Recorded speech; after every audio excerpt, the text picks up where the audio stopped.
اعوذ باللہ من الشیطان الرجیم بسم اللہ الرحمن الرحیم۔ السلام علیکم ورحمۃ اللہ وبرکاتہ۔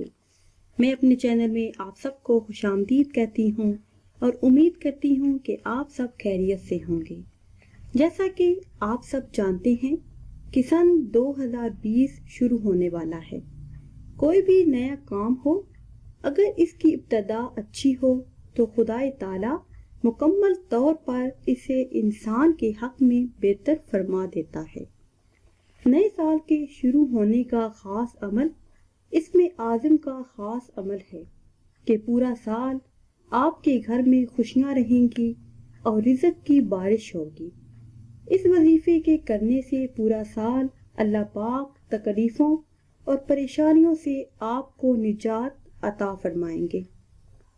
اس ویڈیو میں آپ کو اسم اعظم پڑھنے کا طریقہ بتائیں گے اور احادیث کی روشنی میں اسم اعظم کی فضیلت بھی بتائیں گے۔ اسم اعظم سے مراد اللہ کا وہ ذاتی یا صفاتی نام ہے جسے پڑھنے سے اللہ تعالیٰ سے خصوصی تعلق جڑ جاتا ہے۔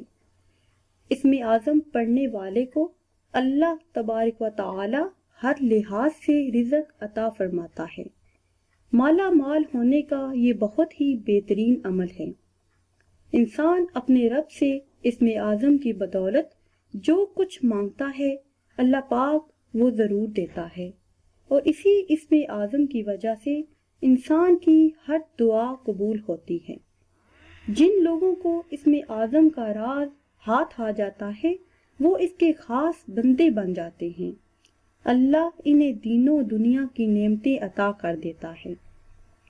جو شخص نئے سال کے شروع ہوتے ہی 1 جنوری کو یہ وظیفہ کرتا ہے تو انشاءاللہ عز و جل پورا سال اس کے گھر میں رزق کی بارش ہوگی۔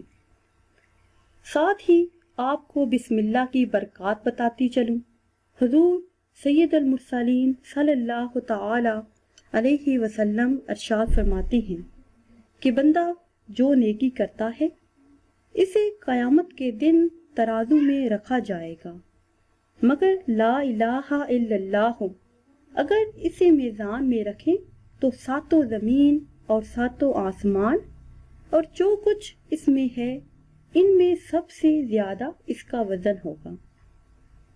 حضور پر نور صلی اللہ تعالی علیہ وسلم نے فرمایا کہ لا الہ الا اللہ کہنے والا اگر صدقے دل سے کہتا ہے اور زمین کی خاک کے برابر گناہ رکھتا ہے تو بھی اللہ تبارک و تعالی اسے بخش دے گا۔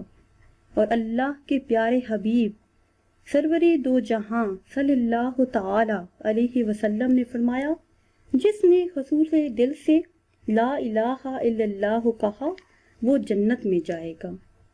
حضرت جابر رضی اللہ تعالی عنہ سے روایت ہے کہ حضور صلی اللہ تعالی علیہ وسلم نے ارشاد فرمایا کہ تمام اذکار میں افضل ذکر لا الہ الا اللہ ہے اور تمام دعاؤں میں افضل دعا الحمدللہ ہے۔ حضرت زید بن ارقم رضی اللہ تعالی عنہ سے روایت ہے کہ حضور صلی اللہ تعالی علیہ وسلم نے فرمایا جو شخص اخلاص کے ساتھ خلوص نیت کے ساتھ لا الہ الا اللہ کہتا ہے وہ جنت میں داخل ہوگا۔ کسی نے پوچھا کہ کلمے کا اخلاص کیا ہے تو حضور صلی اللہ تعالی علیہ وسلم نے ارشاد فرمایا کہ حرام کاموں سے اسے روک دے۔ اسی طرح سیدنا حضرت ابو ہریرہ رضی اللہ تعالی عنہ سے مروی ہے کہ آقائے دو جہاں صلی اللہ تعالی علیہ وسلم کا ارشاد گرامی ہے کوئی بندہ ایسا نہیں کہ لا الہ الا اللہ کہے اور اس کے لیے آسمانوں کے دروازے نہ کھل جائیں۔ حضرت شداد رضی اللہ تعالی عنہ سے روایت ہے کہ ایک مرتبہ ہم لوگ بارگاہ رسالت صلی اللہ تعالی علیہ وسلم میں حاضر تھے۔ رسول عربی صلی اللہ تعالی علیہ وسلم نے دریافت فرمایا اس مجمع میں کوئی غیر مسلم تو نہیں؟ تو ہم نے عرض کیا یا رسول اللہ صلی اللہ تعالی علیہ وسلم کوئی غیر مسلم نہیں۔ تو حضور صلی اللہ تعالی علیہ وسلم نے فرمایا دروازہ بند کر دو۔ اس کے بعد ارشاد فرمایا ہاتھ اٹھاؤ اور کہو لا الہ الا اللہ۔ ہم نے تھوڑی دیر اپنے ہاتھوں کو بلند کیا اور کلمہ طیبہ پڑھنا شروع کیا۔ پھر حضور صلی اللہ تعالی علیہ وسلم نے فرمایا الحمدللہ، اے اللہ تو نے مجھے یہ کلمہ دے کر بھیجا ہے اور اس کلمے پر جنت کا وعدہ ہے اور تو وعدہ خلافی نہیں کرتا۔ اس کے بعد شہنشاہ کونین صلی اللہ تعالی علیہ وسلم نے ہم سے فرمایا کہ خوش ہو جاؤ، اللہ عز و جل نے تمہاری مغفرت فرما دی ہے۔ ایک کافر بادشاہ نہایت ہی تعصب پسند تھا۔ اتفاق سے مسلمانوں کی ایک لڑائی میں گرفتار ہو گیا۔ وہ مسلمانوں کو کافی تکلیف دے چکا تھا، اس لیے اس سے انتقام کا جوش بہت تھا۔ اس بادشاہ کو ایک دیگ میں ڈال کر دیگ کو آگ پر رکھ دیا گیا۔ اس نے پہلے تو اپنے بتوں کو پکارنا شروع کیا۔ جب بتوں کی طرف سے اسے کوئی مدد حاصل نہ ہوئی تو وہی مسلمان ہو گیا اور کلمہ طیبہ کا ورد شروع کیا۔ فوراً اللہ عز و جل کی طرف سے اسے مدد حاصل ہوئی، زور سے بارش برسنا شروع ہوئی اور آگ بجھ گئی۔ اس کے بعد زور سے آندھی چلی جس سے وہ دیگ کسی دوسرے شہر میں جا پہنچی جہاں پہ سبھی لوگ کافر تھے۔ یہ بادشاہ کلمہ طیبہ کا ورد کر رہا تھا۔ سبھی کافر اس کے گرد جمع ہو گئے۔ اس نے سارا واقعہ کہہ سنایا جس سے سبھی کافر مسلمان ہو گئے۔ سبحان اللہ۔ حضور سید المرسلین صلی اللہ تعالی علیہ وسلم کا ارشاد گرامی ہے کہ کوئی شخص قیامت کے دن نہیں آئے گا کہ لا الہ الا اللہ ہو، اس طرح کہتا ہو کہ اللہ عز و جل کی خوشنودی کے علاوہ کوئی دوسرا مقصد نہ ہو، مگر اس پر جنت حرام کر دی جائے گی۔ اسی طرح حضرت عبداللہ رضی اللہ تعالیٰ عنہ سے روایت ہے کہ رسول عربی صلی اللہ تعالی علیہ وسلم نے ارشاد فرمایا جو شخص لا الہ الا اللہ پڑھے تو اس کے لیے 20 لاکھ نیکیاں لکھی جاتی ہیں۔ حضرت ابو درداء رضی اللہ تعالی عنہ سے روایت ہے کہ نبی کریم صلی اللہ تعالی علیہ وسلم کا ارشاد گرامی ہے جو شخص 100 مرتبہ لا الہ الا اللہ پڑھے اللہ عز و جل اس کو قیامت کے دن ایسا روشن چہرے والا اٹھائے گا جیسے 14ویں رات کا چاند ہوتا ہے، اور جس دن یہ تسبیح پڑھے گا اس دن اس سے افضل عمل والا اور کوئی دوسرا شخص نہ ہوگا۔ جو اس سے زیادہ پڑھے اس کا ثواب اس سے زیادہ ہوگا۔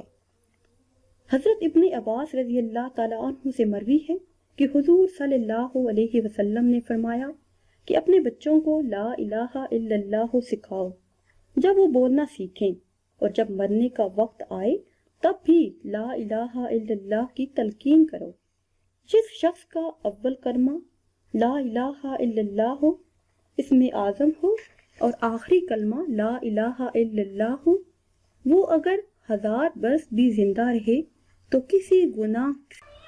جو شخص نئے سال کے شروع ہوتے ہی یا پھر 1 جنوری کو اسم اعظم کو پڑھے گا تو اس کا پورا سال اس کے گھر میں خیر و برکت ہوگی، رزق میں اضافہ ہوگا اور رزق کی بارش ہوگی، اس سے پریشانیاں دور رہیں گی۔